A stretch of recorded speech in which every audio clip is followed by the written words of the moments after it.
ಆನೇಕಲ್ ತಾಲೂಕಿನ ಭೂಮಿ ನಿಮ್ಮಿಂದ ಕಿತ್ತುಕೊಳ್ಳೋದಕ್ಕೆ ಹೊರಟಿರ್ತಕ್ಕಂಥ ಸರ್ಕಾರದ ವಿರುದ್ಧ ಹೋರಾಟ ನಡೆಸುತ್ತಿರ್ತಕ್ಕಂಥ ಎಲ್ಲ ನಮ್ಮ ರೈತ ಬಂಧುಗಳೇ, ಬಹುಶಃ ಇವತ್ತು ಮಾಧ್ಯಮದವರು ಯಾರಾದ್ರೂ ಬಂದಿದ್ರೆ ನಾನು ಮಾಧ್ಯಮದವರಿಗೆ ಒಂದು ವಿನಂತಿ ಮಾಡಿಕೊಳ್ತೀನಿ, ನೀವು ಫೋಟೋ ತೆಗೆಯೋರಿಗೂ ವಿನಂತಿ ಮಾಡಿಕೊಳ್ತೀನಿ, ಕ್ಯಾಮರಾದವರಿಗೂ ವಿನಂತಿ ಮಾಡಿಕೊಳ್ತೀನಿ, ಆ ಕಡೆಯಿಂದ ಈ ಕಡೆ ತೆಗಿಬೇಡಿ, ಈ ಕಡೆಯಿಂದ ಈ ಕಡೆ ತೆಗೀರಿ. ಬಹಳ ಮಹತ್ವದ ವಿಚಾರವೊಂದು ಈ ರಾಜ್ಯಕ್ಕೆ ಗೊತ್ತಾಗುತ್ತೆ. ಈ ಕಡೆ ನಮ್ಮ ಮಾತು ತೆಗೆಯೋದಲ್ಲ, ಈ ಕಡೆ ತೆಗೀರಿ. ಯಾಕೆಂದ್ರೆ ನಾನು ಬಹಳಷ್ಟು ಸಭೆಗಳಿಗೆ ಹೋಗಿದ್ನಿ, ರೈತರ ಸಭೆಗೆ ಹಳ್ಳಿಗೆ ಹೋಗಿದ್ನಿ. ಮಹಿಳೆಯರು ಬರೋದು ಭಾರಿ ಅಪರೂಪ.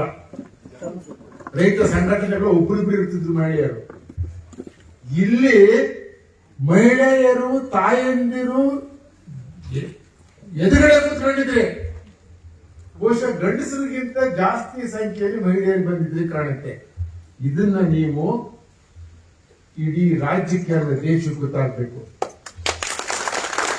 ನೀವೆಲ್ಲ ತಾಯಂದಿರು. ಡಾಕ್ಟರ್ ನಾರಾಯಣಗೌಡರು ಈಗ ತಾನು ಹೇಳ್ತಾ ಇದ್ರು, ಮುಂದಿನ ವರ್ಷ ಅಂತಾರಾಷ್ಟ್ರೀಯ ರೈತ ಮಹಿಳೆಯರು, ರೈತರು ಅಂದ ತಕ್ಷಣ ಗಂಡಸರು ಅಂತ, ಕುವೆಂಪು ಹಾಡಲ್ಲೂ ಕೂಡ ಉಳುವ ಯೋಗಿ ಅಂತ ಗಂಡಸರು ಅಂತ ಇಲ್ಲ. ಕುವೆಂಪು ನನ್ನ ಊರು ಕುವೆಂಪು ಊರೇ. ರೈತರಿಗಿಂತ ಹೆಚ್ಚು ಕೃಷಿಯನ್ನು ಅನ್ನ ಕೊಟ್ಟಂತೂ ನೀವು ಮಕ್ಕಳಿಗೆ ಅನ್ನ ಕೊಡ್ತಿದ್ರಿ, ಕುಟುಂಬಕ್ಕೆ ಅನ್ನ ಕೊಡ್ತಿದ್ರಿ, ಊರಿಗೆ ಅನ್ನ ಕೊಡ್ತಾ ಇದ್ರಿ ಮತ್ತು ದೇಶಕ್ಕೆ ಅನ್ನ ಕೊಡ್ತಾ ಇದ್ರಿ. ನಿಮ್ಮ ಒಂದು ವಿಶ್ವ ಮಟ್ಟದ ದಿನಾಚರಣೆ ಅಂತ ಹೇಳ್ಬಿಟ್ಟು ಡಾಕ್ಟರ್ ನಾರಾಯಣಗೌಡರು ಹೇಳ್ತಿದ್ರು. ಅವರು ಅದ್ರ ಬಗ್ಗೆ ದೊಡ್ಡ ಒಂದು ಕಾರ್ಯಕ್ರಮ ಯೋಜಿಸಿದ್ದಾರೆ.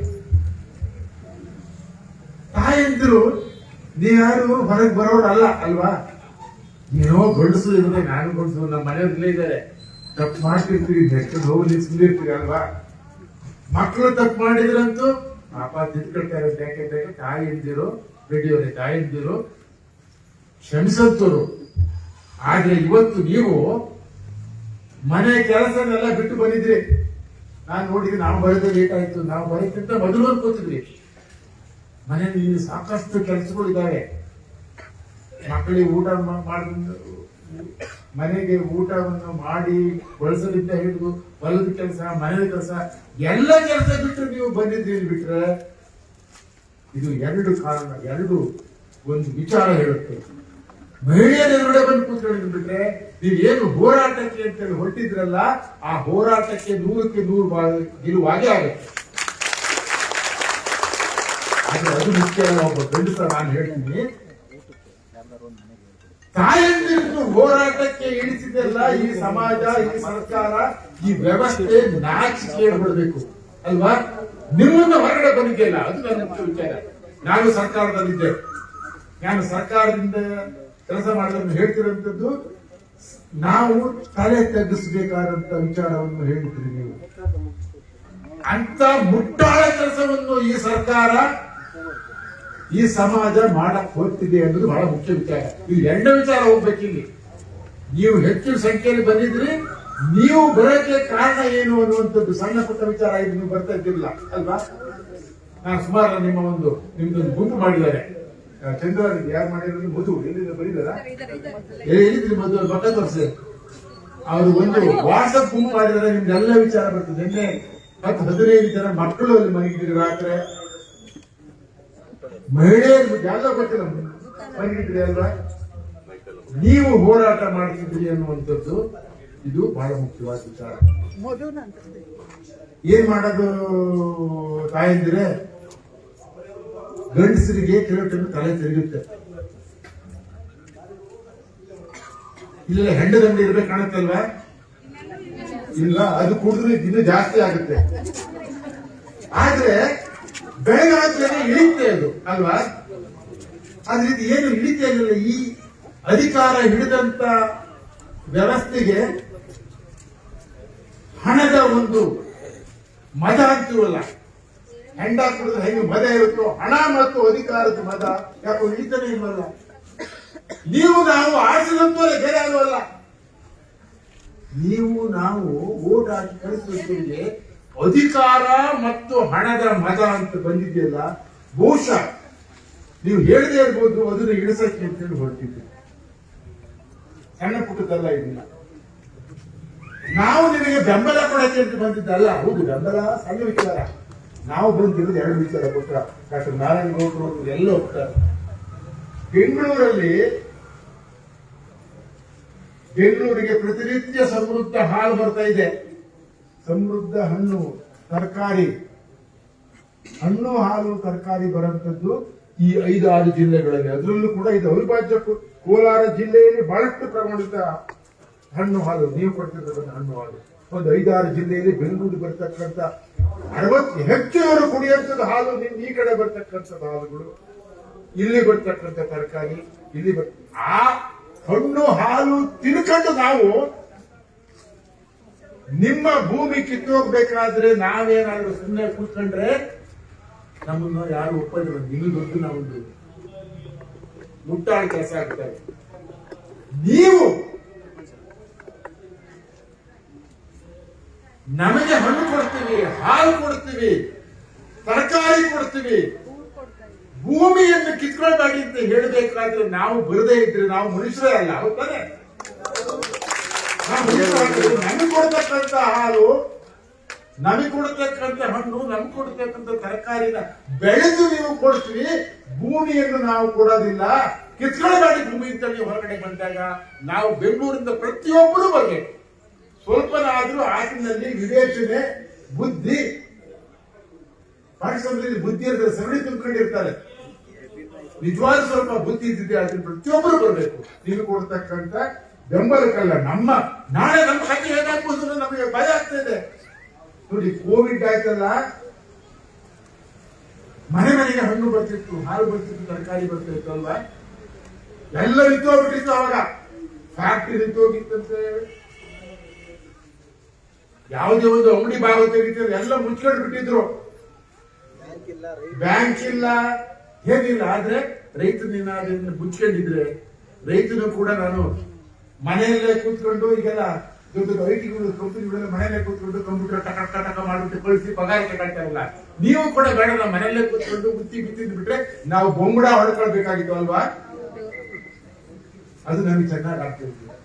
ಬೆಂಗಳೂರಿನಲ್ಲಿ ಯಾರಾದ್ರೂ ಅರ್ಥ ಮಾಡ್ಕೊಂಡ್ರೆ, ಪಟ್ಟಣದಿರ್ತಕ್ಕಂಥ ಯಾರಾದ್ರೂ ಅರ್ಥ ಮಾಡ್ಕೊಂಡ್ರೆ ಎಲ್ಲ ನಿಮ್ಮ ಹತ್ರ ನಿಮ್ ಜೊತೆ ಸೇರ್ತಾರೆ.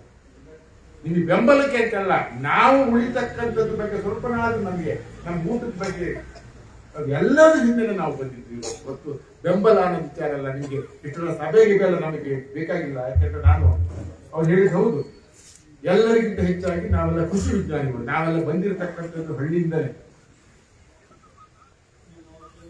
ನಮಗೆ ಅದೃಷ್ಟವಶಾತ್ ಹಳ್ಳಿಯಿಂದ ಬಂದ್ರು ಕೂಡ, ನಾನು ಬಂದಿರ್ತಕ್ಕಂಥ ಉಳುವ ಯೋಗಿಯ ನೋಡಲಿ ಅಂತ ಕುವೆಂಪು ಹೇಳಿದ್ರ. ಕುವೆಂಪು ತಾಲೂಕಿನ ಕುವೆಂಪು ಊರು ಕುಪ್ಪಳ್ಳಿ, ಅದು ಪಕ್ಕದ ಊರೇ ನಮ್ದು ತೆಳುವೆ ಅಂತೇಳಿ ಪಕ್ಕದೂರಲ್ಲಿ ಇದ್ದಂಥವ್ರು, ಹಳ್ಳಿಯಿಂದ ಬಂದಂಥವ್ರು.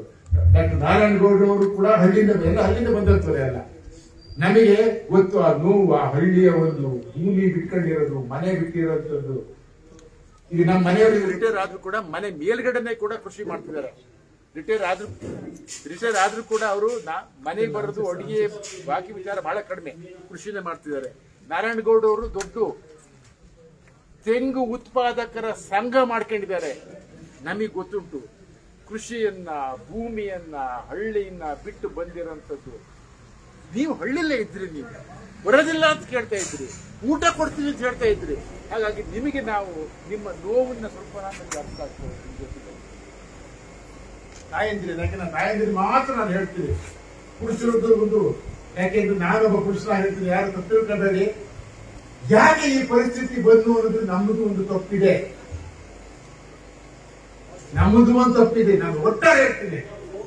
ಯಾಕೆಂದ್ರೆ ಕೃಷಿ ವಿಚಾರದಲ್ಲಿ ಚಾರಿತ್ರಿಕವಾಗಿ ವಿಚಾರ ಬಂದಿದೆ. ಅದರಲ್ಲಿ ಕೃಷಿ ಬೇಸಾಯ ಅಂದ ತಕ್ಷಣ ತಾಯಂದಿರು, ಮಹಿಳೆಯರು ನೋಡಿರುವಂತದ್ದು ಮೊದಲನೇ ಆದ್ಯತೆ. ಮನೆ ಮಕ್ಕಳಿಗೆ ಊಟ ಬೇಕು, ತರಕಾರಿ ಬೇಕು, ಹಾಲು ಬೇಕು, ಹಣ್ಣು ಬೇಕು, ಹೌದಾನೆ?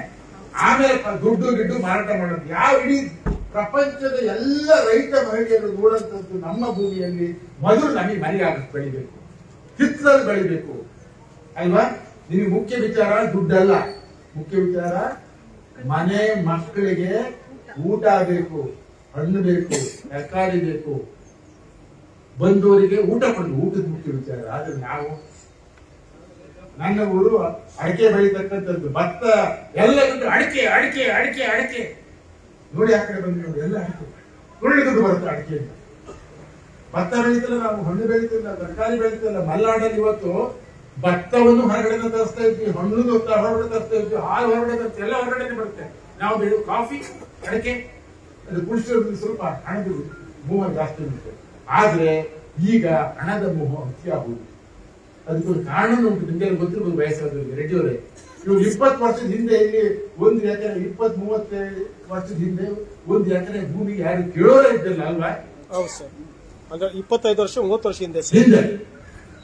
ಆದ್ರೆ ಈಗ 1 ಎಕರೆ ಭೂಮಿ ತಕ್ಷಣ ಕೋಟಿ ಕೋಟಿ ಕೋಟಿ, 5-10 ಕ್ವಿಂಟಾಲು ಏನೋ 5 ಗುಂಟೆ ಗುಂಟೆ ಗುಂಟೆ ಗುಂಟೆ ಗುಂಟೆ 1 ಎಕರೆಯಲ್ಲಿ ಇಲ್ಲಿ ನೀವೇನಾದ್ರು ಹೆಚ್ಚು ಬೆಳೆದಿದೆ. ಇವಾಗ ರಾಗಿ ಬೆಳೆದ್ರೆ 8ರಿಂದ 10 ಕ್ವಿಂಟಾಲ್ ಬರ್ಬೋದಲ್ವಾ, 12 ಕ್ವಿಂಟಾಲ್ ಬರ್ಬೋದು.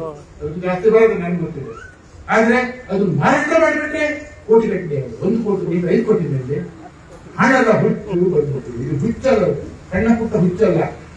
ಆದ್ರೆ ಹಿಂದೆ ಇಲ್ಲಿ ಹಣ ಎಲ್ಲರಿಗೂ ಬೇಕು, ದುಡ್ಡು ಯಾರಿಗೂ ಬೇಡ ಆಗ್ತದಿಲ್ಲ, ಗಂಡಸಿಗೂ ಬೇಕು, ನಿಮಗೂ ಬೇಕಾಗ್ತದೆ. ಆದ್ರೆ ಹಣದ ಹುಚ್ಚು ಅತಿಯಾಗ್ಬಿಟ್ಟು, ಹುಚ್ಚು ಅಂತಾರೆ, ಹುಚ್ಚುನಾಯಿ ಹುಚ್ಚು ಹಿಡಿದಿದ್ದೆ. ಆದಲ್ಲಿ ಅದು ಸರ್ಕಾರಕ್ಕೆ, ನಮ್ಮನ್ನ ಆಡಳಿತ ನಡೆಸೋರು ಎಲ್ಲರಿಗೂ ಹುಚ್ಚು ಹಿಡಿತಾರೆ. ವಿಧಾನಸಭೆ ಕೂತಿರಲ್ಲ, ಹಣದ ಹುಚ್ಚು ಹಿಡಿದ್ಬಿಟ್ಟು ಕಣ್ಣೇ ಕಾಣ್ತದೆ ಆಗ್ಬಿಟ್ಟು. ಅವ್ರಿಗೂ ಮತ್ತೆ ಊಟ ಮಾಡಬೇಕು, ಅವ್ರಿಗೂ ಅದು ಜಾಸ್ತಿ ಆಗಿದ್ದು, ಭೂಮಿ ಬೆಲೆ ಜಾಸ್ತಿ ಆಗ್ತದೆ. ಅವರ ಹಿಂದೆ ದೊಡ್ಡ ವ್ಯವಸ್ಥಿತ ಹುನ್ನಾರನೇ ಇದೆ. ನಿಮ್ಮಿಂದ ಯಾಕೆ ನೀವು 8 ಕ್ವಿಂಟಾಲು 10 ಕ್ವಿಂಟಾಲು ರಾಗಿನೋ ಜೋಳನ ಬೆಳೀತೀರಿ? ಕೋಟ್ಯಾಂತರ ದುಡ್ಡು ಕೊಟ್ಟು ನಮಗೆ ಕೊಟ್ಬಿಡಿ, ನಾವು ಇನ್ನೂ ಕೋಟ್ಯಾಂತರ ದುಡ್ಡು ಮಾಡ್ತೀವಿ. ದೊಡ್ಡ ದೊಡ್ಡ ಬಿಲ್ಡಿಂಗ್ ಎಲ್ಲ ಕಾಣ್ತದೆ ನೋಡಿ, ದೊಡ್ಡ ದೊಡ್ಡ ಬಿಲ್ಡಿಂಗ್ ಕಟ್ಟೋದಂತೆ, ಅಪಾರ್ಟ್ಮೆಂಟ್ ಕಟ್ಟೋದಂತೆ, ಅದು ಕಟ್ಟೋದಂತೆ, ದೊಡ್ಡ ಹುನ್ನಾರಗಳು ನಡೀತಾ ಇದ್ದೀವಿ. ಹುಚ್ಚು, ಆ ಹುಚ್ಚು ನಿಲ್ಲಿಸಬೇಕಾಗಿದೆ. ನೀವು ನಿಲ್ತಿದ್ರಿ, ಖಂಡಿತ ಹುಚ್ಚು ನಿಲ್ಲಿತ್ತು. ನಾನು 2-3 ನಾನು ನಿಮ್ಮ ಜೊತೆಗೆ ನಮ್ಮಂತೂ ಎಲ್ಲ ಇದ್ದಾರೆ, ಇವರೆಲ್ಲ ಮಾತಾಡ್ತಾರೆ, ವಿಜ್ಞಾನಿಗಳು. ಹಾಲು ಕುಡಿತಕ್ಕಂತ, ತರಕಾರಿ ತಿನ್ನಂತ, ಅನ್ನ ತಿನ್ನಂತ ಪ್ರತಿಯೊಬ್ಬರು ಕೂಡ ನೀವು ಬೆಂಬಲ ಕೊಡಬೇಕು. ಹಾಗಿದ್ದವ್ರು ಯಾರಿದ್ರೆ ಕೇಳಿ ಬೆಂಗಳೂರಲ್ಲಿ. ಹಾಲು ಕುಡಿದೇ ಇದ್ದಂತವ್ರು, ಅನ್ನ ತಿಂದೇ ಇದ್ದಂತವ್ರು, ಹಣ್ಣು ತಿಂದಿದ್ದಾರೆ ಇದಾರಮ್ಮ, ಯಾರು ಇರುತ್ತಾನೆ, ಅವ್ರೆಲ್ಲರೂ ಬೆಂಬಲ ಕೊಡ್ತಾರೆ. ಆಗ ಬೆಂಬಲ ಸಿಕ್ಕೇ. ಆದ್ರೆ 2 ಮುಖ್ಯ ವಿಚಾರಗಳು ನಿಮ್ ಕಡೆ ಮಾತಾಡ. ನಾವು 20ನೇ ತಾರೀಕು ಸಭೆ ಮಾಡಿದ್ವಿ. 20ನೇ ತಾರೀಕು ದೇವರಾಜ ಅರಸು ಅನ್ನುವರ ಒಂದು ಹುಟ್ಟುಹಬ್ಬ. ದೇವರಾಜ ಅರಸು ಹೆಸರು ಕೇಳಿದ್ರೆ ನೀವು? ಹೇಳ್ತೀವಿ ಸರ್. ದೇವರಾಜ ಅರಸು ಈ ರಾಜ್ಯದಲ್ಲಿ 1970 ಹಿಂದೆ ಹೆಚ್ಚಿನ ರೈತರ ಕೈಯಲ್ಲಿ ಭೂಮಿ ಇದ್ದಿರಲ್ಲ. ನೀವೆಲ್ಲ ಗೇಣಿದಾರರಾಗಿತ್ತು, ದೊಡ್ಡ ದೊಡ್ಡ ಭೂಮಾಲೀಕರಲ್ಲಿ ಗೇಣಿ ಇತ್ತು. ಉಳುವವನಿಗೆ ಒಡೆತನ ಸಿಕ್ಕಿರ್ಲಿಲ್ಲ. ದೇವರಾಜ ಅರಸು ಬಂದಂತರು ಯಾರು ಉಳುಮೆ ಮಾಡ್ತೀರಿ ಅವರೇ ಭೂಮಿಯ ಒಡೆಯರಾಗಬೇಕು, ಹೋಗ್ತಾನೆ. ಯಾರೋ ಒಬ್ಬ ಸಾಹುಕಾರ 1000 ಎಕರೆ ಭೂಮಿ ಇಟ್ಕೊಂಡು ನಿಮ್ಗೆ ಕೊಟ್ಟು ಗೇಣಿ ಮಾಡೋದು ಒಡೆಯಿಲ್ಲ ಅಂತ ಒಡೆತನವನ್ನು ಕೊಟ್ಟತಕ್ಕಂಥದ್ದು. ಅದು ದೇವರಾಜ ಅರಸಿಂದ ಈ ರಾಜ್ಯದಲ್ಲಿ ರೈತರಿಗೆ ಭೂಮಿ ಸಿಕ್ತು, ಸ್ವಂತ ಭೂಮಿ ಸಿಕ್ತು. ನಿಮ್ಮ ಹೆಸರು ಖಾತೆ ಆಯ್ತು. ಆಮೇಲೆ ನೀವು ಹೇಳಿದ್ರೆ ನಮ್ಮೆಲ್ಲ ತಂತ್ರಜ್ಞಾನವನ್ನು ನೀವು ಬಳಸಿದ್ರಿ. ಇವರೆಲ್ಲ ತಂತ್ರಜ್ಞಾನ ಕೊಟ್ಟರು, ವಿಜ್ಞಾನಗಳ ತಂತ್ರಜ್ಞಾನ ಕೊಟ್ಟರು, ಒಳ್ಳೊಳ್ಳೆ ಬೆಳೆ ಆಯ್ತು, ನೀರಾವರಿ ಬಂತು. ಅವತ್ತಿನ ದಿನದ ನಾನು ಚರ್ಚೆ ಮಾಡಿದ್ದೇನು ಗೊತ್ತಾ? ಭೂಮಿಯನ್ನು ರೈತರಿಗೆ ಕೊಟ್ಟಂತ ದೇವರಾಜ ಅರಸರ ಜನ್ಮದಿನದ ದಿನ ರೈತರಿಂದ ಭೂಮಿಯನ್ನು ಸ್ವಾಧೀನ ಅಂದ್ರೆ ಕಿತ್ತುಕೊಳ್ಳೋ ವಿಚಾರ ಚರ್ಚೆ ಮಾಡಿದ್ವಿ. ಇವತ್ತು ನಿಮ್ಮಲ್ಲಿ ಯಾವ್ದು ಹೋರಾಟ ಮಾಡ್ತಿದ್ವಿ? ಭೂ ಸ್ವಾಧೀನ. ಅದು ಬಹಳ ಯಾವ ಶಬ್ದ ಇಟ್ಟು ಗೊತ್ತಿಲ್ಲ. ನೀವು ಮುಂದೆ ಭೂ ಕಿತ್ಕೊಳ್ತಕ್ಕಂತ ಹೋರಾಟ ಅಂತ ಕರೀರಿ. ರೈತರಿಂದ ಭೂಮಿಯನ್ನು ಕಿತ್ತುಕೊಳ್ಳುವುದು ಸ್ವಾಧೀನ ಅಂದ್ರೆ ಬಹಳ ಸ್ವಾಧೀನ ಅಲ್ಲ, ನಿಮ್ಮಿಂದ ಕಿತ್ಕೊಳ್ತಕ್ಕಂಥ ಹೋರಾಟ, ಭೂ ಲೂಟಿಯ ಹೋರಾಟ, ಭೂ ಮಾಫಿಯಾ ಹೋರಾಟ ಅಂತ ಕರೆಯ ಅನುಮಾನವೇ ಇಲ್ಲ. ಅದರ ಒಂದು ನೋಡಿ, ಭೂಮಿಯನ್ನು ಕೊಟ್ಟಂತಾರೆ ದೇವರಾಜ ಅರಸನ್ನ. ನಾವು ಅದನ್ನು ಜಾಮಿಸಿದ್ರು ಸರ್ಕಾರಕ್ಕೆ. ನೋಡಿ, ಕಾಂಗ್ರೆಸ್ ಸರ್ಕಾರ ಅಂತಂದ್ರೆ ದೇವರಾಜ ಅರಸನ್ನ ನೆನೆಸ್ಕೊಂಡ್ರಿ ನೀವು. ಅದು ಸ್ವಲ್ಪ ಯಾಕೋ ನೋಡಿ, ದೇವರಹಳ್ಳಿಯಲ್ಲಿ ಹೋರಾಟ ಗೆದ್ದಿದ್ವಿ ಬೇಕಾದ್ರೆ ನಿನ್ನೆ ಏನೋ ಮತ್ತೆ ಉಲ್ಟ ಆಗ್ತಿದೆ ಅಲ್ಲಿ. ಹಾಗಾಗಿ ಎರಡು ವಿಚಾರಗಳು. ಇದು ಭೂಮಿಯ ಒಂದು ಹುಚ್ಚು ಸರ್ಕಾರಕ್ಕೆ, ಅದು ಹಿಂದಿರ್ತಕ್ಕಂಥ ದೊಡ್ಡ ಈ ಕಾರ್ಪೊರೇಟ್ ಶಕ್ತಿ ಅಂತ ಹೇಳ್ತಾರೆ, ದೊಡ್ಡ ದೊಡ್ಡ ಉಳಿತಕ್ಕಂಥ ಬಂದಿದೆ. ಎಲ್ಲ ಕಡೆನೂ ಕೂಡ ಹೋರಾಟಗಳು ನಡೀತಾ ಇದ್ದಾರೆ. ನೀವು ಎಲ್ಲರೂ ಕೈ ಜೋಡಿಸಬೇಕು. ಎಲ್ಲಾ ಕಡೆನೂ ಕೂಡ ತಾಯಂದಿರು ಮುಂದ್ಬರ ಮಾಡತಕ್ಕಂಥ ಜವಾಬ್ದಾರಿ ನಿಮ್ಮ ಮೇಲಿದೆ. ಒಂದು. ಎರಡನೇದು, ಇದು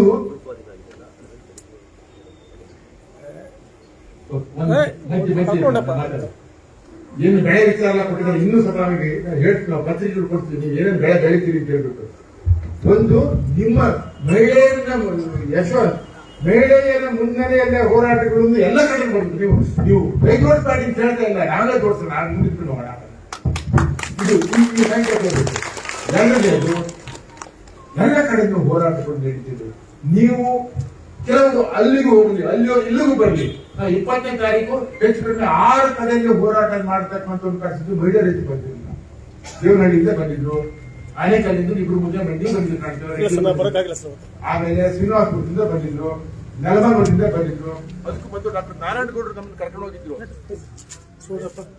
ಬೈರಮಂಗಲ ಅಂತ ಅಲ್ಲಿ ಚಿಕ್ಕನಹಳ್ಳಿ ಬೈರಮಂಗಲ, ಅದು ಯಾವ ತಾಲೂಕು ಬಿಟ್ರೆ ರಾಮನಗರ ತಾಲೂಕು ಹೋಬಳಿ. ಬಳ್ಳಾರಿಯಿಂದ ಬಂದಿದ್ರು, 6-7 ಕಡೆಯಿಂದ ಬಂದಿದ್ರು. ಎಲ್ಲ ಕಡೆ ನಡೀತಿದೆ, ಎಲ್ಲ ಕಡೆ ನಡೀತಿದೆ. ಹಾಗಾಗಿ ಖಂಡಿತವಾಗಿ ಇದು ಒಟ್ಟು ಸೇರಿ ಗೆಲ್ಲುತ್ತಾರೆ. ಆದ್ರೆ ನಾವು ಹೇಳಬಹುದು, ಬರೀ ಹೋರಾಟ ಮಾಡಿದ್ರೆ ಮಾತ್ರ ಸಾಲದು, ಒಂದು ವಿಸ್ತೃತವಾದಂತಹ ಒಂದು ನೀತಿ ಬೇಕು ಅಂತ. ಯಾಕೆಂದ್ರೆ ಜನತಂತ್ರ ವ್ಯವಸ್ಥೆಯಲ್ಲಿ ಹೋರಾಟಕ್ಕೆ ಅಂತಿಮ ರೂಪ ಬಂದು ಮುಂದುವರಿಬೇಕು. ನಾಳೆ ದಿನ ನೀವು ನಿಮ್ಮ ಭೂಮಿಯಲ್ಲಿ ಉತ್ತಿ ಬಿತ್ತಿ ಬೆಳೆ ತೆಗಿಬೇಕು. ಆ ಮುಟ್ಟಾದ ಕೆಲಸಕ್ಕೆ ಇನ್ನು ಕೈ ಹಾಕಕೂಡದು. ಅದಕ್ಕೊಂದು ವಿವರವಾದಂತ ನೀತಿ ಬೇಕು. ಆ ನೀತಿಯನ್ನು ಮುಂದುವರೆಗಾಗಬೇಕು. ಅದಕ್ಕೆ ಸಾಕಷ್ಟು ವಿವರಗಳನ್ನೆಲ್ಲ ನಾವು 20ನೇ ತಾರೀಕು ಚರ್ಚೆ ಮಾಡಿದ್ವಿ. ಆ ನೀತಿ ಯಾವ ರೀತಿ ಇರಬೇಕು, ನಿಮ್ಮ ಹೋರಾಟಕ್ಕೆ ನಾವು ಇಲ್ಲಿ ಬನ್ನಿ ಬೆಂಬಲ ಕೊಡೋದು ಮಾತ್ರ ನಮ್ಮ ಉದ್ದೇಶ. ಎಲ್ಲ ವಿಜ್ಞಾನಿಗಳು ನಮ್ಮ ಜೊತೆಗೆ ಇನ್ನು ಸ್ವಲ್ಪ ನಾವು ಅರ್ಥ ಮಾಡ್ಕೊಳ್ತಕ್ಕಂಥ ಹಲವಾರು ಜನ ಬೆಂಗಳೂರಿದ್ದಾರೆ, ವಿಜ್ಞಾನಿಗಳಿದ್ದಾರೆ, ತಜ್ಞರಿದ್ದಾರೆ, ಲಾಯರ್ಸ್ಗಳಿದ್ದಾರೆ. ನಾವೆಲ್ಲ ಒಟ್ಟು ಸೇರಿ ಒಂದು ಸಮಗ್ರ ನೀತಿ ತರ್ತೀವಿ. ಯಾಕಂದ್ರೆ ನೀತಿ ಬಂದಿದ್ದೆ ಆಗಲಿ ಸರ್ಕಾರ ನೀತಿ ಅಂತ ಸುಮ್ಮನಾಗ್ಬಿಟ್ಟು, ನೀತಿ ಉಂಟಪ್ಪ, ನೀತಿ ಬರದೇ ಇರೋದ್ರಿಂದ ಸರಿಯಾದ ನೀತಿಗಳು ಕಾಯ್ದೆಗಳು ಬರದೇ ಇರೋದ್ರಿಂದ ಆಟ ನಡೀತಾ ಇದ್ದಾರೆ, ಮುಂದಾರು ನಡೀತಿದ್ದಾರೆ. ಅದಕ್ಕೆ ನಾವು ಪ್ರಯತ್ನ ಮಾಡ್ತೀವಿ. ನಿಮ್ಮ ಹೋರಾಟ, ನಿಮ್ಮ ಶಕ್ತಿ, ನಿಮ್ಮ ಬಲ, ನಿಮ್ಮ ಕೂಗು ಗಟ್ಟಿಯಾಗಲಿ. ನಾವು ಒಂದು ನೀತಿ ತಂದು ಕರ್ನಾಟಕಕ್ಕೆ ಸಮಗ್ರ ಭೂ ಸ್ವಾಧೀನ ನೀತಿ ಅಂತ, ಸಮಗ್ರ ಭೂಮಿ ಕಿತ್ಕೊಳ್ಳೋ ನೀತಿ ಅಂತ ಕರೆಯಲ್ಲ, ಭೂ ಸ್ವಾಧೀನ ಬೇಕು. ಭೂಮಿ ಬೇಕಾಗುತ್ತೆ. ನಾನು ಕೈಗಾರಿಕೆ ಬೇಕಾಗ್ತವೆ, ಪಟ್ಟಣಗಳಿಗೆ ಭೂಮಿ ಬೇಕಾಗ್ತವೆ, ಬಹಳಷ್ಟು ಜನಗಳಿಗೆ ಮನೆಗಳಿಲ್ಲ, ಅದು ಬೇಕಾಗ್ತವೆ. ಆದ್ರೆ ಯಾವ ಭೂಮಿ ಬೇಕಾಗ್ತವೆ? ಬೆಂಗಳೂರಲ್ಲೇ ಬೇಕಾಗಿದೆ ಕೈಗಾರಿಕೆಗಳು, ಬೆಂಗಳೂರಲ್ಲಿ ನೀರಾವರಿ ಭೂಮಿ ಬೇಕಾಗಿದ್ಯಾ? ಒಂದು ವಿಚಾರವನ್ನು ನಾವು ಸ್ಪಷ್ಟಪಡಿಸಬೇಕು ತಿದ್ವಿ. ನೀರಾವರಿ ಭೂಮಿ ಮತ್ತು ಫಲವತ್ತಾದ ಭೂಮಿಯನ್ನು ನಾವು ಆಹಾರ ಭದ್ರತೆಯ ವಲಯ ಅಂತ ಘೋಷಣೆ ಮಾಡಬೇಕು ಅಂತ. ಅಂದ್ರೆ ಇನ್ನು ಕೈಗಾರಿಕೆ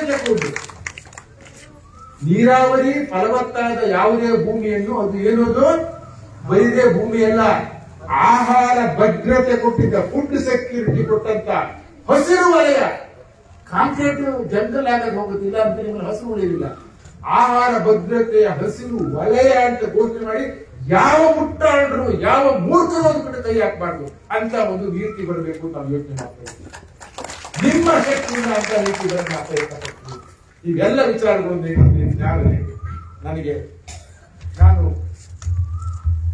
ಮೈಕ್ ಕೊಟ್ಟುಬಿಟ್ರೆ ನಮ್ಮಂತೂ ಬಹಳ ಕಷ್ಟ ಆಗುತ್ತೆ, ಜಾಸ್ತಿ ಮಾತಾಡ್ಬೇಕು. ನಾನು ನನ್ನ ಜೊತೆ ಮಾತಾಡೋಕ್ಕಿಂತ ಹೆಚ್ಚಾಗಿ ನಾನು ನೋಡ್ಬೇಕಾಗಿದೆ. ನಾವೆಲ್ಲ ವಿಜ್ಞಾನಿಗಳು ಬರೀದೇ ಕೂತ್ಕೊಂಡ್ಬಿಟ್ಟು ಮಾತಾಡ್ಬಿಟ್ಟು ಪೇಪರ್ ಬಂತು ಸಾಕು. ಇನ್ನೂ ಅರ್ಥ ಆಗ್ಬೇಕಾಗಿದೆ ನಿಮ್ಮ ಭೂಮಿ ಹೇಗಿದೆ.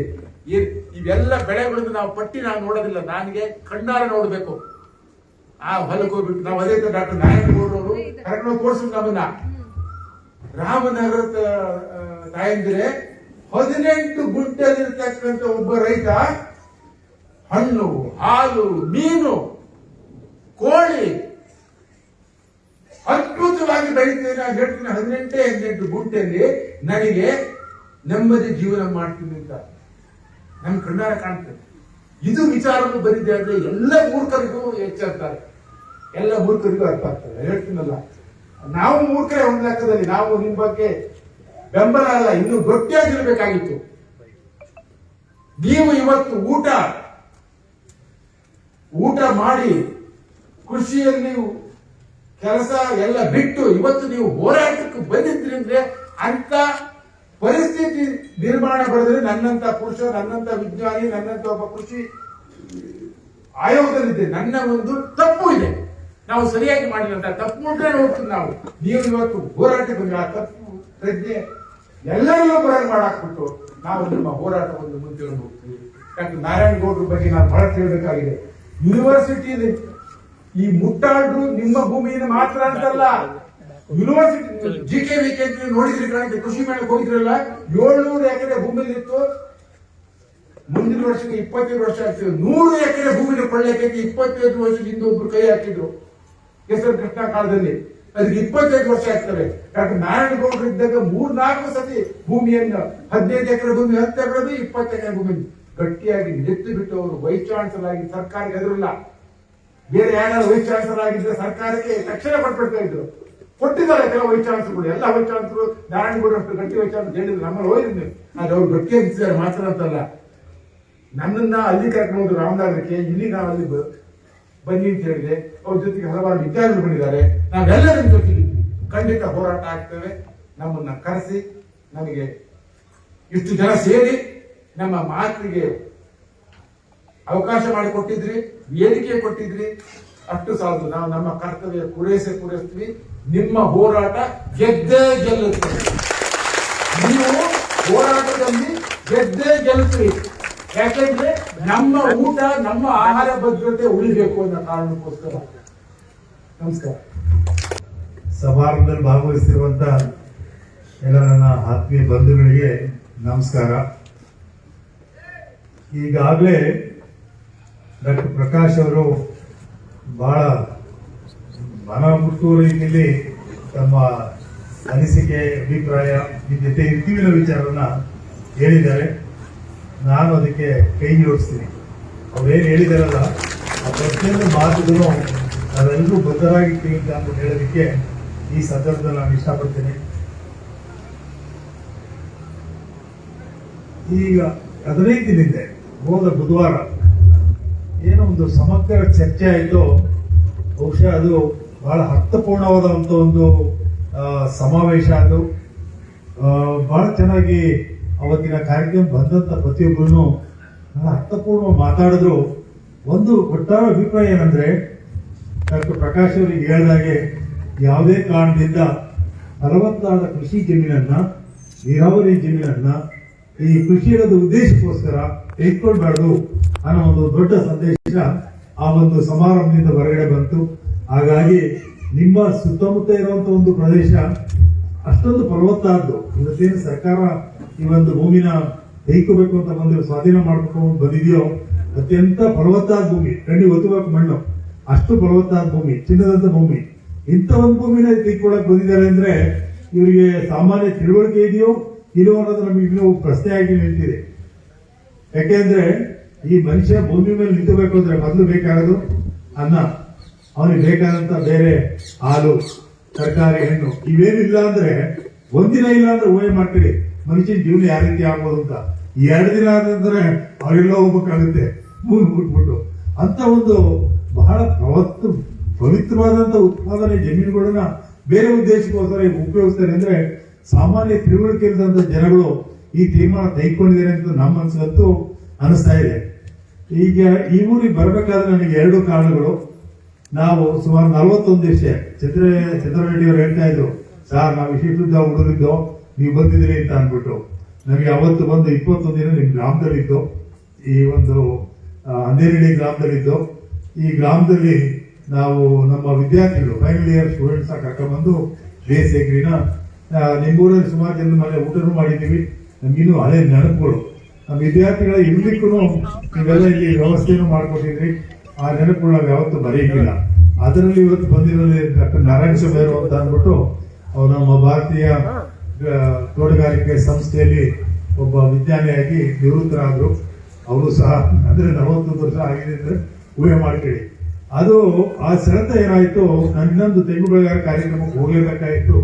ಅದು ಪೂರ್ವ ದಿವಸದ ಕಾರ್ಯಕ್ರಮ ಆಗಿತ್ತು. ಆದ್ರೂ ಪ್ರಕಾಶ್ ಅವರು ಸರ್ 15ನೇ ಕಾರ್ಯಕ್ರಮ ಇದೆ, ಆನೇಕಲ್ದು ತಾವು ಬರಬೇಕು ಅಂತ ಅಂದ್ರು. ಆ ಕಾರ್ಯಕ್ರಮ ಮುಂದೂಡಿ ಈ ಕಾರ್ಯಕ್ರಮಕ್ಕೆ ಬಂದು ಇವತ್ತು ನಿಮ್ ಜೊತೆ ಭಾಗವಹಿಸ್ತಾ ಇದ್ದೀನಿ. ನಮ್ಮ ಒಂದು ಕಾಳಜಿ ಇಷ್ಟೇನೆ, ಈ ಫಲವತ್ತಾದ ಭೂಮಿನ ಯಾವುದೇ ಕಾರಣದಿಂದ ಇವತ್ತಿನ ಸರ್ಕಾರ ಅಲ್ಲ, ಮುಂದಿನ ಸರ್ಕಾರ ಬರ್ಬೋದು, ಬರ್ತಾರೆ ಇರ್ತವೆ. ಇವತ್ತೇನಿದೇನು ಹೊಸದೇನಲ್ಲ. ಯಾವ ಒಂದು ಸರ್ಕಾರ ಬಂದ್ರೂ ಕೆಲವು ನಿಯಮಗಳ ಏನು ಪಾಲಿಸಿ ಅಂತ ಹೇಳ್ತೀವಲ್ಲ, ಆ ನಿಯಮಗಳು ಯಾವ ರೀತಿ ಇರಬೇಕು ಅಂದ್ರೆ, ಕೃಷಿಗೆ ಯೋಗ್ಯವಾದ ಜಮೀನನ್ನ ಕೃಷಿ ಇಲ್ಲದೆ ಬೇರೆ ಉದ್ದೇಶಕ್ಕೋಸ್ಕರ ಮನೆ ಕಟ್ಟೋದಿರ್ಬೋದು, ಇಂಡಸ್ಟ್ರೀಸ್ ಮಾಡೋದಿರ್ಬೋದು, ಮತ್ತೊಂದು ಮಾಡೋದಿರ್ಬೋದು, ಅದಕ್ಕೋಸ್ಕರ ಯಾವುದೇ ಕಾರಣ ತೆಗೆದುಕೊಳ್ಬಾರ್ದು. ಅದರ ಕೃಷಿ ಉದ್ದೇಶಕ್ಕೋಸ್ಕರ ಉಳಿಸ್ಬೇಕು. ಇದು ನಮ್ಮ ತಲೆಮಾರಿಗೆ ಅಷ್ಟೇ ಅಲ್ಲ, ಇನ್ನು ಹಲವು ತಲೆಮಾರುಗಳು ಬರ್ತದೆ. ಈಗ ಇಂದಿನ ನಮ್ಮ ತಲೆಮಾರು ಇಲ್ಲಿ ನೋಡ್ಕೊಂಡು 100 ವರ್ಷಕ್ಕೆ ತಗೊಂಡ್ರೆ ಯಾರೇ 3-4 ತಲೆಮಾರುಗಳು ಬಂದು ಹೋಗಿದ್ದಾರೆ. ಹೌದಾ? ಹಾಗೇನೆ ಅವ್ರು ಹೆಂಗ್ ನಮ್ಗೆ ಉಳಿಸ್ಬಿಟ್ಟು ಹೋದ್ರು, ಅದೇ ರೀತಿ ಮುಂದಿನ ಪೀಳಿಗೆಗಳಿಗೆ ನಾವು ಉಳಿಸೋಗಂತ ನಮ್ಮ ಪ್ರತಿಯೊಬ್ಬರು ಜವಾಬ್ದಾರಿ ಇದೆ. ಈ ಒಂದು ಹಿನ್ನೆಲೆಯಲ್ಲಿ ಇವತ್ತೇನು ಭಾಗವಹಿಸ್ತಿದ್ರು, ಅದರಲ್ಲೂ ಹೆಚ್ಚಿನ ಸಂಖ್ಯೆಯಲ್ಲಿ ಇಲ್ಲಿ ನಮ್ಮ ತಾಯಂದಿರು ಭಾಗವಹಿಸ್ತಿದ್ದಾರೋ ನನಗೆ ಬಹಳ ಹೆಮ್ಮೆ ಅನಿಸ್ತದೆ. ಯಾಕೆಂತಂದ್ರೆ ನೀವುಗಳು ಮುಂದೆ ಅಂದ್ರೆ ಎಂತ ಸರ್ಕಾರ ನಡುಗೋಗ್ಬಿಡುತ್ತೆ. ಇದು ಬರೀ ಈ ಒಂದು ಗ್ರಾಮಕ್ಕೆ ಮಾತ್ರ ಸೀಮಿತವಾಗಿದ್ದಲ್ಲ. ಈಗಾಗಲೇ ಡಾಕ್ಟರ್ ಪ್ರಕಾಶ್ ಹೇಳಿದಾಗೆ ಮೊನ್ನೆ 15 ದಿನದಿಂದ ಕಾರ್ಯಕ್ರಮದಲ್ಲಿ ಸುಮಾರು 6-7 ಭಾಗದಿಂದ ರೈತರು ಬಂದಿದ್ರು, ರೈತ ಮಹಿಳೆಯರು ಬಂದಿದ್ರು. ಅವರೆಲ್ಲ ಎಷ್ಟು ಗಟ್ಟಿಯಾಗಿದ್ರು ಅಂದ್ರೆ ಈ ಹೋರಾಟದಲ್ಲಿ ನಾವು ಪೂರ್ಣ ಭದ್ರವಾಗಿ ನಿಂತು ನಮ್ಮ ಜಮೀನ ಉಳಿಸ್ಕೊಳ್ಳಕ್ಕೆ ನಾವೆಲ್ಲ ಭದ್ರ ಆಗ್ತೀವಿ ಅಂತ ಹೇಳ್ತಾ ಇದ್ರು. ಅವತ್ತು ಇನ್ನೊಂದು ಮಾತನ್ನು ಹೇಳಿದ್ರು, ನಮ್ಮ ಅಂದೇಳಿಂದ ಬಂದಂತ ಒಬ್ರು ಒಳ್ಳೆ ಚಿಂತಕರು ಒಂದು ಮಾತಂತ ಹೇಳಿದ್ರು. ಹಿಂದೆ 1947 ಹಿಂದೆ ಈ ದೇಶದ ಸ್ವತಂತ್ರ ಹೋರಾಟಕ್ಕೋಸ್ಕರ ನಾವೆಲ್ಲ ಸಾಕಷ್ಟು ತ್ಯಾಗ ಮಾಡಿದ್ರು ನಮ್ಮ ಹಿರಿಯರು. ಇವತ್ತು ನಿಮಗೆ ಸ್ವತಂತ್ರ ಬಂದಿದೆ ಅಂದ್ರೆ ಅವ್ರ ತ್ಯಾಗದಿಂದ ನಮಗೆ ಸ್ವತಂತ್ರ ಬಂದಿದೆ, ಅದನ್ನು ಪ್ರತಿಯೊಬ್ಬರು ಒಪ್ಕೋಬೇಕು. ಹಾಗೇನೆ ಮುಂದಿನ ದಿನಗಳಲ್ಲಿ ಭೂಮಿ ಉಳಿಬೇಕು ಅಂದ್ರೆ ನಾವು ಸ್ವತಂತ್ರಕ್ಕೋಸ್ಕರ, ನಮ್ಮ ಭೂಮಿ ಉಳಿಸುವಂತ ಸ್ವತಂತ್ರಕ್ಕೋಸ್ಕರ ಹೋರಾಟ ಮಾಡಲೇಬೇಕು. ಇದನ್ನ ಮಾಡಿದ್ದೆ ಆದ್ರೆ ಯಾವ ಸರ್ಕಾರ ನಮ್ಮ ಮುಂದೆ ಬಂದು ನಿಂತ್ಕೊಳ್ಳಕ್ಕೆ ಸಾಧ್ಯನೇ ಇಲ್ಲ, ಭೂಮಿ ಮುಟ್ಲಿಕ್ಕೂ ಸಾಧ್ಯನೇ ಇಲ್ಲ. ಈ ಒಂದು ಸಂದೇಶ ಈ ಒಂದು ವೇದಿಕೆಯಿಂದ ಇವತ್ತು ಹೋಗ್ಬೇಕು. ಇದು ಬರೀ ರಾಜ್ಯಕ್ಕೆ ಅಷ್ಟೇ ಅಲ್ಲ, ರಾಷ್ಟ್ರದಲ್ಲೂ ಅಷ್ಟೇನೆ. ಯಾಕೆ ನಮ್ಮ ಒಂದು ರಾಷ್ಟ್ರ ಅತ್ಯಂತ ಪವಿತ್ರ, ಅತ್ಯಂತ ಪುಣ್ಯವಂತ ಒಂದು ರಾಷ್ಟ್ರ. ಯಾಕೆಂದ್ರೆ ಇಷ್ಟೊಂದು ಒಳ್ಳೆ ಭೂಮಿ ಇರುವಂತದ್ದು ಅನೇಕ ರಾಷ್ಟ್ರಗಳಲ್ಲಿ ನಿಮ್ಮ ಮಣ್ಣು ನೋಡಿದ್ರೆ ಬರೀ ಮಳೆಗಾಡುಗಳು. ಈ ಅರಬ್ ಕಂಟ್ರೀಸ್ ಹೋದ್ರೆ ಬರೀ ಮಳೆಗಾಡುಗಳು ಕೇಳಿರ್ಬೇಕು ಕೆಲವರು. ಹಾಗೇನೆ ಮಳೆನೇ ಬೀಳೋದಿಲ್ಲ, ಮಳೆ ಬಿದ್ದರೆ ಪುಣ್ಯ. ಇಲ್ಲಿ ನಮ್ಗೆ 1000 ಮಿಲಿಮೀಟರ್ ಮಳೆ ಬೀಳುತ್ತೆ, ಅಷ್ಟೊಂದು ಪುಣ್ಯವಂತ ಭೂಮಿ ಇದು. ಇನ್ನು 40 ನಾನು ಹೇಳ್ತಾ ಇದ್ರೆ ನಾವು ಈ ಭೂಮಿಯಲ್ಲಿ ಇದ್ದಿದ್ರು ಈ ದೇಶ ಅತ್ಯಂತ ಪುಣ್ಯವಂತರು. ಇಂಥ ಒಂದು ಭೂಮಿನ ಉಳಿಸಿ ಮುಂದಿನ ಪೀಳಿಗೆಯವರು ಕೊಡೋ ಜವಾಬ್ದಾರಿ ನಮ್ಮ ಪ್ರತಿಯೊಬ್ಬರಿಗೆ ಜವಾಬ್ದಾರಿ ಇರ್ತದೆ. ಹಾಗಾಗಿ ಈ ಒಂದು ಭೂಮಿಯ ಒಂದು ಏನು ಬೇಕು ಅಂತ ಬರ್ತಾ ಇದ್ದಾರೋ ಫಲವತ್ತಾದ ಭೂಮಿನ ಯಾವುದೇ ಕಾರಣಕ್ಕೆ ಕೊಡೋದಂತೂ ಬೇಡ. ನಿಮಗೆ ಕೆಲವು ಅಮಿಷ್ರು ಓಡ್ತಾರೆ, ನಿಮ್ಗೆ ಎಷ್ಟು ಕೋಟಿ ಬರುತ್ತೆ, 10 ಕೋಟಿ ಬರುತ್ತೆ ಅಂತ. ಈ ಕೋಟಿ ದುಡ್ಡು ಬಂದ್ರೆ ಅದು ಎಷ್ಟು ದಿನ ಉಳ್ಕೋದ್ರೆ ಅಂತ ಗೊತ್ತಿಲ್ಲ. ಯಾಕೆ ನಿಮಗೆ ಇರೋಬರೋ ನೆಂಟರೆಲ್ಲ ರಿಜಿಸ್ಟರ್ ಆಯ್ತಾರೆ. ಈಗ ದುಡ್ಡು ಬಂದ ತಕ್ಷಣ ಏನ್ ಮಾಡ್ತಾರೆ, ಎಲ್ಲರೂ ಬಂದು ಕೇಳಕ್ತಿರ್ತಾರೆ. ಕೊಟ್ರೆ ಒಂಥರ, ಕೊಡದೇ ಇದ್ರೆ ನಿಮಗೆ ಸಂಪಾದನೆ ಬೇಡ ಅನ್ನೋ ಮಟ್ಟಕ್ಕೆ ಹೋಗ್ತಾರೆ. ಹಾಗಾಗಿ ಆ ದುಡ್ಡು ಹುಡುಕಾಡ್ದಾಗ ನಿಮ್ಮನ್ನ ನಿಮ್ದೇ ಕೊಡಕ್ಕೂ ಬಿಡೋದಿಲ್ಲ. ದಯವಿಟ್ಟು ಈ ಒಂದು ಸಣ್ಣ ಒಂದು ಆಸೆಗೋಸ್ಕರ ಯಾರನ್ನು ಮನ್ಸು ಕೊಡ್ಬೇಡಿ. ಯಾವುದೇ ಕಾರಣ ದುಡ್ಡಿನ ನಿಮ್ಮ ಭೂಮಿನ ಉಳಿಸ್ಕೊಳ್ಳಕ್ಕೆ ನಾವೆಲ್ಲ ಪ್ರತಿಯೊಬ್ಬರನ್ನು ಗಟ್ಟಿ ಮನಸ್ಸು ಮಾಡಿ ಖಂಡಿತ ನಿಮ್ಮ ಒಂದು ಉದ್ದೇಶ ಸಫಲತೆ ಆಗುತ್ತೆ. ಇನ್ನು ಒಂದು ವಿಚಾರ, ಎಲ್ಲೋ ಒಂದ್ ಕಡೆ ಹೇಳ್ತೀವಿ ಇಂಡಸ್ಟ್ರೀಸ್ ಮತ್ತೊಂದು ಬೆಳಿಬೇಡವಾ, ಅಥವಾ ಈ ಒಂದು ಬೇರೆ ಮನೆ ಬೇಕು ಅಂತ ಅಂದ್ರೆ ಬೇರೆಯವರಿಗೆ ಬೇಡವಾ ಅಂತ ಅಂದ್ಬಿಟ್ಟು. ನಾನು ಅದು ಬೇಡ ಅಂತ ಹೇಳ್ತಾ ಇಲ್ಲ. ನಮ್ಮಲ್ಲಿ ಬರಡು ಭೂಮಿ ಸಾಕಷ್ಟಿದೆ. ಈ ರಾಷ್ಟ್ರದಲ್ಲಿ ಒಟ್ಟು 328 ದಶಕೋಟಿಯಷ್ಟು ಭೂಮಿ ಮಸ್ತಾಗಿದೆ. ಅದರಲ್ಲಿ 84 ದಶಲಕ್ಷ ಕೋಟಿಯಷ್ಟು ಭೂಮಿ, ಹೆಕ್ಟೇರ್ವಷ್ಟು ಭೂಮಿ ಈ ಒಂದು ಉದ್ದೇಶಕ್ಕೋಸ್ಕರ ಇದೆ, ಅಂದ್ರೆ ಬರಡು ಭೂಮಿ ತರ ಇದೆ. ಅಂತ ಭೂಮಿ ಮಾಡ್ಲಿ, ಫ್ಯಾಕ್ಟ್ರಿ ಕಟ್ಲಿ, ಏನ್ ಬೇಡನಲ್ಲ, ಅಲ್ಲಿ ಹೋಗಿ ಮನೆ ಕಟ್ಲಿ. ಈಗ ನಾವು ಆ ಕಡೆಯಿಂದ ಈ ಕಡೆ ಬರ್ಬೇಕಾದ್ರೆ ಸುಮಾರು 3 ಗಂಟೆ ಆಯ್ತು. ನಮ್ಮ GKBT ಕಡೆಯಿಂದ ಈ ಕಡೆ ಬರ್ಬೇಕಾದ್ರೆ 3 ಗಂಟೆ ಆಯ್ತು. ಇದು ಈ ಒಂದು 10-15 ವರ್ಷದಲ್ಲಿ ಆದಂತ ಬೆಳವಣಿಗೆ. ಬಹುಶಃ ನಾನು ಹೇಳ್ತಾ ಇದ್ದೆ ಪ್ರಕಾಶ್ ಅವರಿಗೆ, ನಾವೇನಾದ್ರೂ ಮುಂದಿನ 10 ವರ್ಷಕ್ಕೆ ಈ ಕಡೆ ಬರ್ಬೇಕು ಅಂದ್ರೆ 5 ಗಂಟೆ ಯಾರು ಬೇಕಾಗುತ್ತೆ ಅಂತ ಹೇಳ್ತಿದ್ದೆ. 5 ಗಂಟೆ ನಾವೇನಾದ್ರು ಡೆಲ್ಲಿಗೆ ಹೋಗ್ಬೇಕು ಅಂದ್ರೆ ಬರೀ 2-2.5 ಗಂಟೆ ಹೋಗ್ತೀವಿ. ಈ ಕಡೆ ಬರೋಕೆ ಈ ತರ ಆಗ್ತದೆ. ಮುಂದಿನ 10 ವರ್ಷಕ್ಕೆ ಈ ತರ ಆದ್ರೆ 20 ಏನಾಗುತ್ತೆ? ಬೆಂಗಳೂರು ಒಂದೇ ಬೆಳೆಯೋದು ಆಗ್ಬೇಕು, ಬೇರೆ ಕಡೆ ಬೆಳಿಲಿ, ಬೇರೆ ಭಾಗದಲ್ಲೂ ಇಂಡಸ್ಟ್ರೀಸ್ ಬರ್ಲಿ, ಮತ್ತೆ ಈ ಮನೆ ಮಠಗಳೇನಿರುವ ಅಲ್ಲೂ ಬರ್ಲಿ. ಅವಾಗ ಏನಾಗುತ್ತೆ, ಎಲ್ಲರೂ ಆರಾಮಾಗಿ ಜೀವನ ಮಾಡ್ಲಿಕ್ಕೆ ಅನುಕೂಲ ಆಗುತ್ತೆ. ಇದ್ರೆ ಈ ದಟ್ಟದ ಒಂದು ಒತ್ತಡದ ಜನಸಂಖ್ಯೆ ಮಧ್ಯದಲ್ಲಿ ಯಾರು ಅಷ್ಟೊಂದು ನೆಮ್ಮದಿ ಇರೋಕ್ಕೂ ಕಷ್ಟ ಆಗುತ್ತೆ. ಅದರಿಂದ ಪ್ರಕೃತಿ ದೃಷ್ಟಿಯಿಂದ ಇರ್ಬೋದು, ಬೇರೆ ಎಲ್ಲ ಆಯಾಮದಿಂದ ಇರ್ಬೋದು, ಆಯಾ ಭಾಗದಲ್ಲಿ ಅಭಿವೃದ್ಧಿ ಆಗುವಂಥದ್ದು ಬೇಕಾಗಿದೆ. ಈ ಒಂದು ಒಂದೇ ಕಡೆ ಅಭಿವೃದ್ಧಿ ಆಗೋದ್ರಿಂದ ಅದು ಸಮಸ್ಯೆಗಳನ್ನ ನಾವು ಹೇಳ್ಕೊತೀವಿ. ಈ ಪ್ರಕೃತಿಯ ವಾತಾವರಣ ಏನಿದೆಯಲ್ಲ ಇವತ್ತು, ಅದೇನಾದ್ರೂ ಉತ್ತಮವಾಗಿ ಹುಡುಕಬೇಕು ಇನ್ನು ಮುಂದಿನ ದಿನಗಳಲ್ಲಿ ಇದ್ರೆ, ಈ ರೀತಿ ಅನಾವಶ್ಯಕ ಬೆಳೆಯುವಂತ ಕೈಗಾರಿಕೆಗಳಾಗ್ಬೋದು, ಅನಾವಶ್ಯಕ ಬರುವಂತ ಗೃಹ ನಿರ್ಮಾಣ ಕಾರ್ಯಕ್ರಮಗಳಲ್ಲಿ ಇದಾಗಬಾರ್ದು. ಇದು ಒಳ್ಳೆಯ ಪೂರಕವಾದಂತ ಒಂದು ಒಳ್ಳೆಯ ತೀರ್ಮಾನ ಅಂತೂ ಆಗಿರಲಿಲ್ಲ. ಹಾಗಾಗಿ ತಾವೆಲ್ಲರೂ ಏನು ಇವತ್ತು ಪೂರ್ಣ ತೊಡಕೊಂಡಿದ್ದೀರೋ ಅದನ್ನು ನಾನು ಬಹಳ ಸಂತೋಷದಿಂದ ಹೆಮ್ಮೆಯಿಂದ ಗೌರವಿಸ್ತಾ ಇದ್ದೀನಿ. ನಾನು ಮುಂದಿನ ದಿನಗಳಲ್ಲಿ ಒಂದೇ ಸಂದೇಶ ಕೊಡಬೇಕಾಗುತ್ತೆ. ಇವತ್ತಿನ ಒಂದು ಬಹಳ ಮುಖ್ಯ ಸಂದೇಶ ಅಂದ್ರೆ, ಎರಡನೇ ಸ್ವತಂತ್ರ ಹೋರಾಟ ಪ್ರಾರಂಭ ಆಗುತ್ತೆ. ಎರಡನೇ ಸ್ವತಂತ್ರ ಹೋರಾಟ ಪ್ರಾರಂಭ ಆಗುತ್ತೆ. ಈ ಸ್ವತಂತ್ರ ಹೋರಾಟ ಬಂದು ಯಾರು ಜಮೀನು ಒಡೆಯರಿದ್ದಾರೋ ಅವರ ಒಂದು ಜಮೀನು ಅವರ ಒಡೆತನದಲ್ಲೇ ಇರಬೇಕು. ಇನ್ನೊಬ್ಬರಿಗೆ ಅದು ಹೋಗುವಂಥದ್ದು ಬೇಕಾಗಿಲ್ಲ. ಇನ್ನೊಬ್ಬರಿಗೆ ಅಂದ್ರೆ ನೀವೇನು ಕೈಗಾರಿಕೆ ಮಾಡ್ಬೇಕು ಅಂತಿದ್ರು ಅಥವಾ ಮನೆ ಗೃಹ ನಿರ್ಮಾಣ ಮಾಡ್ತಾರೆ, ಬೇರೆ ಕಡೆ ಮಾಡ್ಕೊಳ್ಳಿ, ಇಲ್ಲೇ ಮಾಡಬೇಕು ಅಂತ ಏನಿಲ್ಲ. ಹಾಗಾಗಿ ಇದು ಮುಂದಿನ ದಿನಗಳಲ್ಲಿ ಆರೋಗ್ಯಕರವಾದ ಜೀವನ, ನೆಮ್ಮದಿಯಾದ ಜೀವನ ಎಲ್ಲವೂ ಬೇಕು ಅಂದ್ರೆ ಈ ರೀತಿ ಒಂದು ಯೋಜನೆಗಳು ಅತ್ಯಂತ ಅವಶ್ಯಕತೆ ಇದೆ. ನಮಗೆ ರೇಷ್ಮೆ ಬೆಳೆ ಬೆಳೆಯುವ ರೈತ ಮಹಿಳೆ. ನಾವು ಸುಮಾರು 23 ವರ್ಷದಿಂದ ರೇಷ್ಮೆ ಬೆಳೀತಾ ಇದ್ದೀವಿ. ನಮ್ಮ ಮಾವರು ಪಾಪ ಅವ್ರು ತುಂಬಾ ಕಷ್ಟಪಟ್ಟು ಬೆಳೆದಿದ್ರು. ನಾವು ಸ್ವಲ್ಪ ಕೃಷಿ ವಿಜ್ಞಾನಿಗಳ ಎಲ್ಲ ಇದು ತಂತ್ರಜ್ಞಾನ ಬಳಸ್ಕೊಂಡು ಬೆಳೀತಾ ಇದೀವಿ. ಈಗ ನಾವು ಇದರಿಂದ ತುಂಬಾ ಆದಾಯನು ಗಳಿಸಿದೀವಿ. ನಾವ್ ಯಾರಾದ್ರೂ ಕೈ ಚಾಚೋಕ್ ಹೋಗಿಲ್ಲ, ಇನ್ನು ಕೈ ಬೇಡೋ ಪರಿಸ್ಥಿತಿ ದೇವ್ರು ಕೊಟ್ಟಿಲ್ಲ, ಭೂಮಿ ತಾಯಿನೂ ನಮ್ ಕೈ ಬಿಟ್ಟಿಲ್ಲ. ಈಗ ಸಡನ್ ಆಗಿ ನಮ್ಗೆ ಗೊತ್ತಿದ್ದೀರಾ, ರಾತ್ರಿ ಬೆಳಗ್ಗೆ ಆಗೋಷ್ಟೊತ್ತಿಗೆ ನೋಟಿಸ್ ಬಂತು ಅಂದ್ರೆ ನಾವು ಅದನ್ನೇ ನಂಬ್ಕೊಂಡು ಅದ್ರಲ್ಲೇ ಇರೋರು ನಾವೇನು ಎಲ್ಲಿ ಹೋಗ್ಬೇಕು?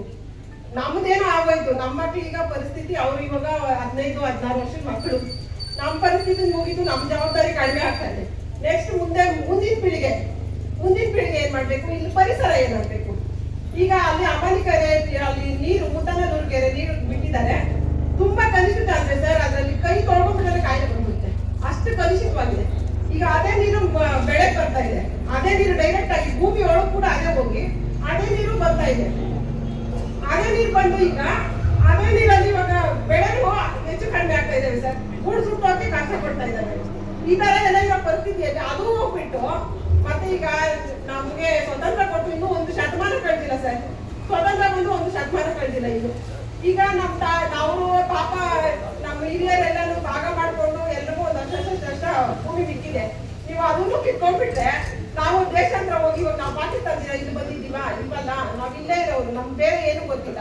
ನಮ್ಗೆ ಗೊತ್ತಿರೋದೇ ನಮ್ಗೀಗ 35-40 ವರ್ಷ ಆಯ್ತು. ಈಗ ನಾವೇನ್ ಮಾಡ್ಬೇಕು ಸರ್? ನಾವ್ ಯಾವ ಕೆಲ್ಸಕ್ಕೆ ಹೋಗಾಗುತ್ತೆ? ನಮ್ಗೆ ಯಾವ ಕೆಲಸ ಗೊತ್ತು? ನಮ್ಗೆ ಗೊತ್ತಿರೋದೇ ಅಷ್ಟು, ಕೃಷಿನೇ ಗೊತ್ತಿರೋದು ನಮ್ಗೆ ಕೃಷಿ ಬಿಟ್ಟರೆ ಬೇರೆ ಗೊತ್ತೇ ಇಲ್ಲ ಸರ್. ಅದರಿಂದ ನಮ್ಮ ಭೂಮಿನ ಮಾತ್ರ ನಮ್ ಪ್ರಾಣ ಬೇಕಾದ್ರೆ ತಗೊಂಡ್ಬಿಡಿ. ಯಾಕೆಂದ್ರೆ ನಮ್ ಭೂಮಿ ಹೋದ್ರೆ ನಮ್ ಪ್ರಾಣ ಹೋದಂಗೆ. ನಮ್ ಪ್ರಾಣನೇ ತಗೊಂಡ್ಬಿಡಿ. ಸುಮ್ನೆ ಯಾಕೆ ನೀವು ಭೂಮಿ ತಗೊಂತೀವಿ ಅಂತ ಯಾಕೆ ಹೇಳ್ತೀರಾ? ಸುಮ್ನೆ ಪ್ರಾಣನೇ ತಗೊಂಡ್ಬಿಡಿ. ನಮ್ ಪ್ರಾಣ ಬೇಕಾದ್ರೆ ಕೊಟ್ಬಿಟ್ಟಿರ್ತ, ನಮ್ ಭೂಮಿ ಮಾತ್ರ ಕೊಡೋಣ. Thank you sir. ಅಷ್ಟೇ ನಾವು ಗ್ರೀನ್ ಹೌಸ್ ಅಂತ ಹಸಿರು ಮನೆ ಮತ್ತೆ ಅದು ಹೂ ಮಾತ್ರ ಬೆಳೀತಾ ಇದೀವಿ. ತರಕಾರಿ ಎಲ್ಲ ಹೂ ಬೆಳೀತಾ ಇದೀವಿ. ಎಲ್ಲಾರ್ಗೂ ಗೊತ್ತಿರೋದೇ ಅಲ್ವಾ? ಈಗ ಆನೇಕಲ್ ತಾಲೂಕಲ್ಲಿ ಏನ್ ನಡೀತಾ ಇದೆ ಸದ್ಯದ ಪರಿಸ್ಥಿತಿ ನಮ್ಮ ಮಕ್ಕಳಿಗೂ ಗೊತ್ತು, ಚಿಕ್ಕ ಮಕ್ಕಳಿಗೂ ಗೊತ್ತು. ನಮ್ಮ ಅಪ್ಪ ಅಮ್ಮ ಯಾಕೆ ಈ ತರ ಡೈಲಿ ಟೆನ್ಷನ್ ತಗೊಳ್ತಾ ಇದಾರೆ, ಏನ್ ಮಾಡ್ತಾ ಇದಾರೆ, ಎಲ್ಲಿ ಹೋಗ್ತಾ ಇದಾರೆ, ಯಾಕೆ ಹೀಗ್ ಮಾಡ್ತಾ ಇದ್ದಾರೆ ಅಂತ ನನ್ನ ಮಗಳನ್ನ ಕೇಳಿದ್ರು ಹೇಳ್ತಾ ಇದ್ದಾರೆ. ಚಿಕ್ಕ ಮಕ್ಕಳಿಂದ ಹೆಂಗಸರನ್ನ ಮನೆಯಿಂದ ಬೀದಿಗೆ ಬರೋಗ್ ಮಾಡಿರೋದು ನಮ್ ಸರ್ಕಾರಕ್ಕೆಲ್ಲ ಗೊತ್ತಿರುತ್ತೆ. ಈ ಭೂಮಿ ಫಲವತ್ತತೆಯಿಂದ ಕೂಡಿದೆ. ಇಲ್ಲಿ ಅತಿ ಹೆಚ್ಚು ಬೆಲೆ ಬಾಳೋ ಭೂಮಿಗಳಿದೆ. ಇಲ್ಲಿ ನಮಗ್ ಬಿಸ್ನೆಸ್ ಚೆನ್ನಾಗಾಗುತ್ತೆ. ಆಸೆ ಆಮಿಷ ಹಣದ ಆಸೆ ತೋರ್ಸಿದ್ರೆ ಕೊಟ್ಬಿಡ್ತಾರೆ ಅಂತ ಅನ್ಕೊಂಡಿರ್ತಾರೆ. ಆದ್ರೆ ಅವ್ರಿಗೆ ಗೊತ್ತಿಲ್ಲ, ಅವ್ರಿಗಿಂತ ನಾವು ಬುದ್ಧಿವಂತರು. ಆ ಕಾಲದಿಂದ ನಮ್ಮ ತಾತ ಮುತ್ತಾತಂದ್ರ ಕಾಲದಿಂದ ನಾವು ಕೃಷಿ ಮಾಡ್ಕೊಂಡೇ ಬಂದಿದ್ದೀವಿ. ಎಲ್ಲಾ ಬೆಳೆಗಳು ಬೆಳೆದಿದ್ದೀವಿ. ನಾವು ನೋಡಿದಾಗ ಎಲ್ಲಾ ಬೆಳೆಗಳು ಬೆಳೆದಿದ್ದೀವಿ.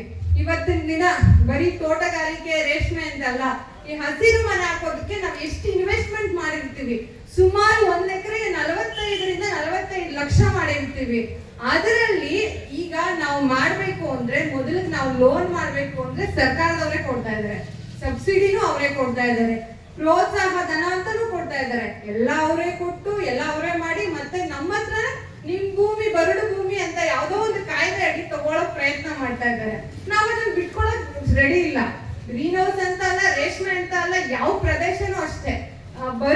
ಬರಡಾಗಿದ್ರೆ ಪರವಾಗಿಲ್ಲ, ನಾವು ಕೊಡಲ್ಲ. ನಮ್ ಬರಡಾಗಿದ್ರು ನಾವು ಕೊಡಲ್ಲ, ಯಾವುದೇ ಕಾರಣಕ್ಕೂ ನಾವು ಕೊಡೋದಿಲ್ಲ. ಇದು ನಮ್ಮ ನಿಲುವು. ಯಾವಾಗ್ಲೂ ನಾವು ಇದ್ರ ಮೇಲೆನೆ ಇರ್ತೀವಿ, ನಾವು ಬಿಟ್ಕೊಳ್ಳೋ ಮಾತೇ ಇಲ್ಲ. ಅವ್ರಿಗೆ ಗೊತ್ತು ನಮ್ ಪೊಲ್ಯೂಷನ್ ಎಷ್ಟು ಪೊಲ್ಯೂಷನ್ ಆಗ್ತಾ ಇದೆ.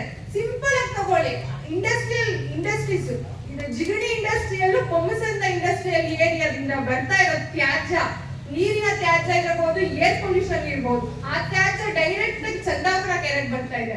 ಚಂದಾಪುರ ಕೆರೆ ಪೊಲ್ಯೂಟೆಡ್, ಆಲ್ರೆಡಿ ಪೊಲ್ಯೂಟೆಡ್. ಅದಕ್ಕೆ ಸೆಂಟ್ರಲ್ ಇಂದನೂ ಫೈನ್ ಹಾಕಿದ್ದಾರೆ, 450 ಕೋಟಿ ಇರಬಹುದು. ಅಲ್ಲಿಂದ ಮತ್ತೆ ಮುಸ್ತಾನಲ್ಲಿ ರವಾನಿ ಕೆರೆಗೆ ಬರ್ತಾ ಇದೆ. ಅದು ಪೂರ್ಣ ಪ್ರಮಾಣದಲ್ಲಿ ಏನಾಗಿದೆ, ಪೊಲ್ಯೂಟೆಡ್ ಆಗ್ಬಿಟ್ಟಿದೆ. ಆ ನೀರನ್ನ ನಮ್ಮ ಅಮಾನಿ ಕೆರೆ ಫಲವತ್ತಾದ ಭೂಮಿಗಳ ಕಡೆ ಹರಿಸ್ತಾ ಇದ್ದಾರೆ. ಈಗ ಹರಿಸಿದ್ರೆ ನಾವು ಕೃಷಿ ಮಾಡಕ್ ಆಗಲ್ಲ. ಏನು ಅದು ಫಲವತ್ತತೆ ಕಳ್ಕೋಬಹುದು. ನೀರಿನ ಪೊಲ್ಯೂಷನ್ ಇಂದ ಭೂಮಿ ಫಲವತ್ತತೆ ಮತ್ತೆ ಸ್ಮೆಲ್ ಹೋಗೋದಕ್ಕಾಗಲ್ಲ. ಈ ತರ ಎಲ್ಲ ಅವರೇ ಮುಂಚೆಯಿಂದ ಪ್ಲಾನ್ ಮಾಡಿ ನಮ್ಮ ಅಮಾನಿ ಕೆರೆ ನೀರನ್ನೆಲ್ಲ ನಮ್ಮ ಕೃಷಿ ಭೂಮಿಗಳ ಮೇಲೆ ಬಿಟ್ಟು ನಾವು ಮಾಡಕ್ಕಾಗದೆ ಅಮಾನಿ ಕೆರೆ ಪ್ರದೇಶವನ್ನು ಅವರು ಈ ಏನು ಭೂಸ್ವಾಧೀನಕ್ಕೆ ಒಳಪಡಿಸ್ಕೊಂಡಿದ್ದಾರೆ. ಅದರಲ್ಲಿ ಸುಮಾರು 650 ಎಕರೆ ಮೊದಲೇ ನೋಟಿಫಿಕೇಶನ್ ಕೊಟ್ಬಿಟ್ಟಿದ್ದಾರೆ. ನಮ್ಗೆ ಏನು ಗೊತ್ತಿಲ್ಲದೆ, ನಮ್ಗೆ ನಮ್ಮ ಏನು ಒಪ್ಪಿಗೆ ಇಲ್ಲ